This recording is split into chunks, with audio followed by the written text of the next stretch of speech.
PSC പരീക്ഷാ ക്രമക്കേടിൽ അന്വേഷണം തുടരുകയാണ്. SITയും PSC ആഭ്യന്തര വിജിലൻസുമാണ് പരീക്ഷാ ക്രമക്കേട് പരാതികൾ അന്വേഷിക്കുന്നത്. SIT പ്രാഥമിക അന്വേഷണ റിപ്പോർട്ട് വൈകാതെ DGPക്ക് കൈമാറും. ആസൂത്രണ ബോർഡ് ചീഫ് KS ഉൾപ്പെടെ 3ഓളം പരീക്ഷകളിലെ ക്രമക്കേടുകളാണ് അന്വേഷിക്കുന്നത്. TV പ്രസാദ് ഉണ്ട് വിശദാംശങ്ങളുമായി. പ്രസാദ്, എങ്ങനെയാണ് ഇപ്പോൾ അന്വേഷണം പുരോഗമിക്കുന്നത്? എന്തൊക്കെയാണ് കണ്ടെത്തലുകൾ?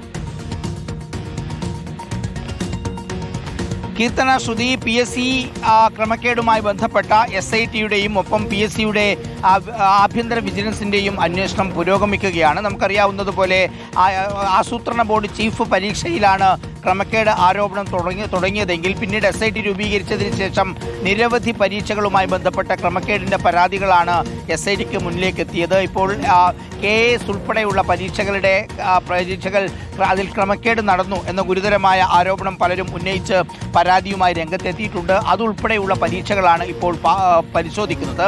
അങ്ങനെ പരിശോധിക്കുന്ന ഘട്ടത്തിലാണ് ഇനി എങ്ങനെ മുന്നോട്ട് പോകാം എന്നത് സംബന്ധിച്ചുള്ള പരിശോധനയും SIT നടത്തുന്നത്. നമുക്കറിയാവുന്നതുപോലെ ഭരണഘടനാ സ്ഥാപനമാണ്, സ്വയം ഭരണാധികാര സ്ഥാപനമാണ്.